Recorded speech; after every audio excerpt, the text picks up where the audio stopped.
This is the Late Round Podcast with your host, JJ Zachariason.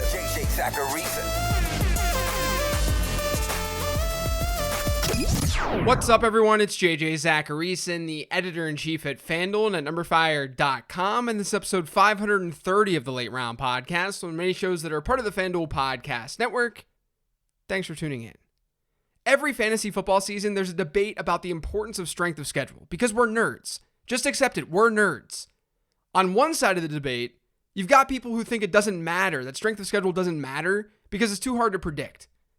Not only is it difficult to forecast defensive performance, but things change in football all the time.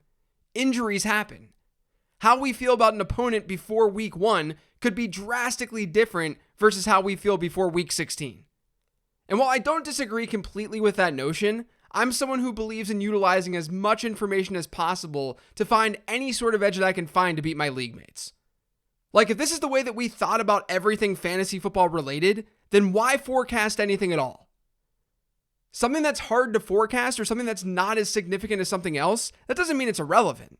It can still be helpful. Now, is strength of schedule everything for a player in fantasy football? No, not even close. Give me a player who's bound to see lots of volume. Give me a running back who's catching a lot of passes out of the backfield, or a receiver who's almost guaranteed to see a lot of end zone targets. We should absolutely be looking at those things before we care about strength of schedule. But again, that doesn't make strength of schedule irrelevant, especially if you approach it in a logical way. You know, a lot of times you'll see analysis that shows strength of schedule by looking at what's already happened. It'll be something like, this wide receiver is facing this defense that gave up the most fantasy points to wide receivers last year. Therefore, you should avoid this wide receiver.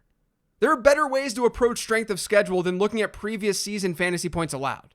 For example, if you want to see how difficult an overall schedule might be for a team, why not look at win total odds from FanDuel Sportsbook? Because that's a projection. It's not something that's already happened in the past. And we can utilize tools all over the place to help us better predict matchups. Like, we've got projections at NumberFire that help us see which pass defenses are going to be best this year. And places like Pro Football Focus have comprehensive ways to determine the best secondaries in football heading into a season. That information has plenty of variance, sure. But so does a lot of stuff that we're projecting in fantasy football. It's not as though it's all wrong. It's not wrong to still analyze that data. We're trying to find these small edges over our league mates, and that can be helpful. Strength of schedule can be helpful. And that's specifically true when looking at the beginning of a season from a strength of schedule perspective. If you're worried about a lot of things changing due to injury late in the year, at least at the start of the year, teams are healthy. We're working with better information. So it's then a little bit easier to project which teams are facing tough schedules. Not only that, and I say this every year on the show, but having a fantasy football asset get off to a good start, that's important from a game theory standpoint, and also a mental standpoint. You want your assets in fantasy football to appreciate in value. If a player has a terribly difficult schedule to kick off the year, then there's a bigger chance that he'll see his market value drop once week 3 or week 4 hits. Meanwhile, a player with an advantageous schedule, he'll see his value rise. But the mental game is very real too. If you drafted a guy in round 6 to be your starter in a flex spot, and he's off to a bad start, even if you can attribute that start partially to a tough schedule, in the back of your mind, you're going to be thinking, well, what if he actually just isn't that good? What if it's not the schedule? In an ideal world, the players on your fantasy team are getting off to good starts. And that's what today's show is all about. To perhaps give you a tiebreaker for some players based on analyzing their early season schedules. Now, before we get into that analysis, baseball fans, FanDuel is giving you an exclusive way to get in on the action with the MLB Single Entry Series presented by RotoGrinders.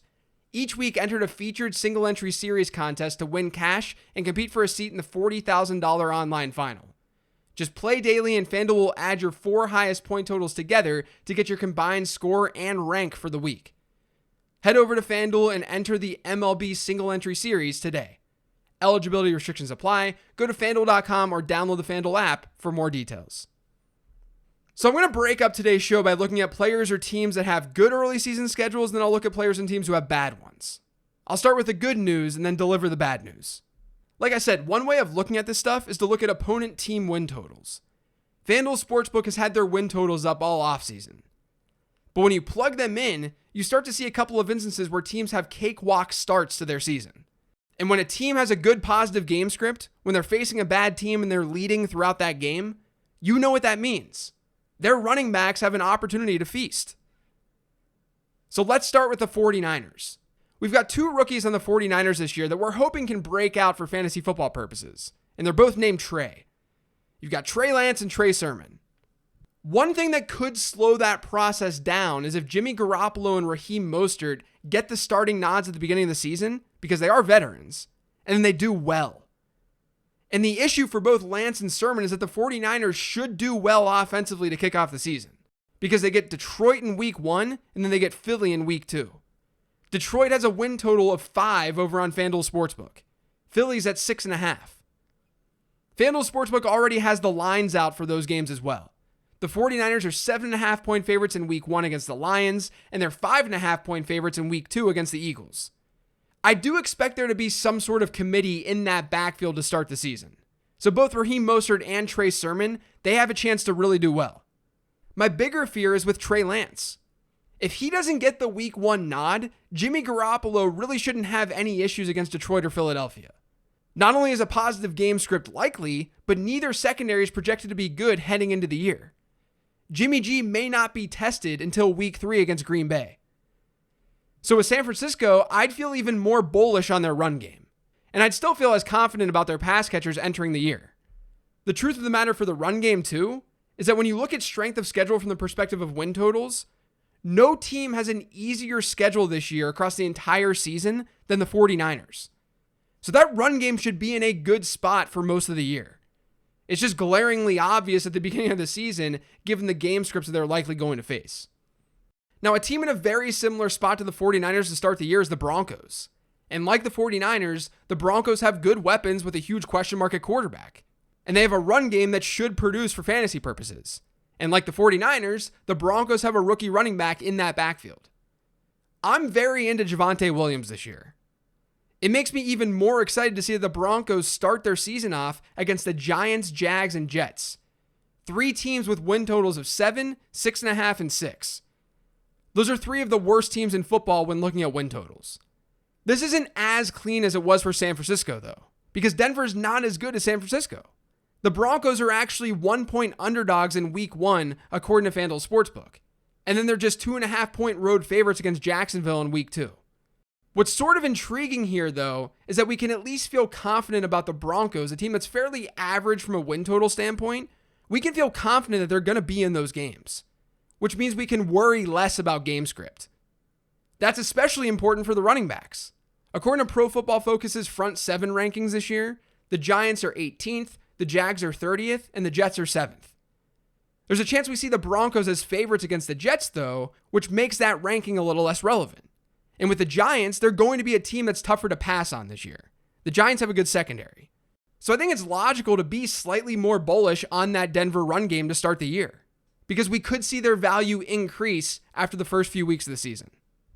If you look specifically at the plus early season schedules for passing attacks across the league, 3 stand out in my eyes. One of them is Baltimore. The Ravens face the Raiders, Chiefs, and Lions weeks 1 through 3. The Raiders and Lions have, at least on paper, bottom 5 pass defenses. Both NumberFire and Pro Football Focus have them in the bottom 5. And Kansas City is projected to be fairly average. So this is good news for Lamar Jackson, of course. And then the pass catchers on that team as well. Feel good about them to start the year. And feel good about J.K. Dobbins and Gus Edwards as well. The Ravens are 5-point favorites against the Raiders in week 1, and you have to imagine they're going to be gigantic favorites against Detroit in week 3. Now, another team with a good passing game start is Tampa Bay. They likely would have had a good start through the air regardless, but then you see that they get Dallas and Atlanta in weeks 1 and 2. And it all becomes obvious. Tom Brady's going to have a good start to the season. Both Dallas and Atlanta are entering the year with what should be strong offenses and suspect defenses. That week 1 game against Dallas has a 51.5-point over-under. That's the second highest in week 1. So if you're considering Tom Brady as this later-ish round quarterback target, at least you can feel good that he's in a great spot weeks 1 and 2. Now, Baltimore and Tampa Bay were probably going to be fine through the air regardless to start the year. The one team's passing attack that I'm really intrigued by, though, just based off of the analysis that I did on early season schedules, is Philadelphia. Now, from a win total standpoint, the Eagles don't have a cakewalk schedule to start the year. Across the first 3 games, they get Atlanta, San Francisco, and Dallas. Well, I just mentioned that Dallas and Atlanta are plus matchups for passing attacks. In fact, Pro Football Focus's secondary rankings, they have them second to last and last. And I understand that San Francisco is not the best matchup in the world, but PFF has the 49ers at 20th. You've also got the potential for some higher scoring games in there. So if you are someone who's been targeting Jalen Hurts for his rushing upside, I think he's an even more attractive option right now because of the first 3 weeks of the season. When we get those games where quarterbacks put together a good rushing total with awesome passing numbers, they can win you weeks. So to recap the positive side of this early season schedule analysis, you've got the San Francisco offense, specifically the running game, the Denver run game, and then the Bucs, Ravens, and Eagles passing games. Now I've got 4 things to watch out on the negative side now. Let's start with the Raiders, specifically their passing attack. When you look at strength of schedule with a win total lens, the Raiders actually have the hardest schedule in the league this year. So overall, that's not good for someone like Josh Jacobs, who's going to thrive in more positive game scripts than negative game scripts. But the first chunk of their season is brutal for the passing attack. Week 1, they get Baltimore. The Ravens have one of the best secondaries in the league. Week 2, they get Pittsburgh. We know that Pittsburgh can get to the quarterback, and that can limit fantasy points for quarterbacks. Week 3 is Miami, which we'll see what happens with Xavier Howard. And then they get the Chargers, which should be fine, then Chicago, which again is fine enough, and then Denver, which is going to be tough. I mean, we're looking at least 3 really tough matchups in that stretch in the first 6 games. It's very hard to back Derek Carr as some late round quarterback. Not that a ton of people are doing that. And it should give us some pause for the non-Darren Waller players in that offense, which is kind of annoying because I still like Bryan Edwards as a dart throw in that offense. But they've got a really tough schedule this year, including the start of the season. Now, I mentioned Miami on the defensive side of the ball, but their passing attack has a rough week 1 and 2 against New England and Buffalo. Those 2 teams have potential top 5 secondaries. And if Miami gets off to a rough start on offense, you know what's going to happen. We're going to question Tua. We're going to question his ability to lead that offense. So all of a sudden, you have this late round quarterback that you might be into right now. He has a higher chance now of giving you a mediocre performance in both weeks 1 and 2. And then they get this plus matchup in week 3 against the Raiders. But you're not going to feel as confident starting him as you want to feel. I'm not saying this is a lock to happen, but it's not hard to see something like that happening. It's another reason I prefer one of the other quarterbacks this year, like I talked about on last week's mailbag episode. The Giants passing offense, and I would say offense in general, it's in a similar spot. Week 1, they get Denver. Week 2, they get Washington. Have fun with that. Denver's secondary is really, really improved. It's going to battle to be one of the best secondaries in the league this year. And we know that Washington's front 7 can make it messy for opposing offenses. So just like Miami in week 3, it's a plus matchup for the Giants because they get the Falcons. But where are we going to be with them psychologically at that time? Are we going to have any confidence? So they're not in a good spot to start the year. And then the last one on this side of the equation is Kansas City. I wanted to bring them up because yes, their schedule isn't easy to start the year. Facing Cleveland and Baltimore secondaries is not going to be fun. But offense trumps defense. A lot of the offenses that I mentioned today are ones on the fringe. They're not Kansas City. You can use all this information as a tiebreaker, but not as the sole reason that you're fading or going all in on a player. Unless that player is a streamer. Because you want these positive matchups for streamers. Patrick Mahomes is not a streamer. Would I be surprised if Patrick Mahomes starts off the year as like a low-end QB1? No, I wouldn't. That happens all the time in fantasy football. I would be surprised if he maintains that all year, though. Now, since I'm looking at early season schedules here, you guys probably want some takes on defense. You want some defensive streamers, or just defenses in general to target in your draft, so I got you. I'm going to do this quickly.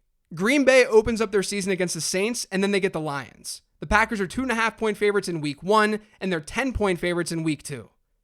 So I think they're a good play in week 1 just in general with the quarterback change in New Orleans.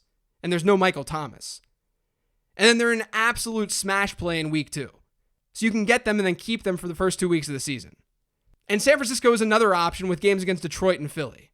I already mentioned that they're big favorites in those games. I'd prefer San Francisco over Green Bay, actually. And Denver, like I just talked about, they get the Giants and the Jags, so they're also in play.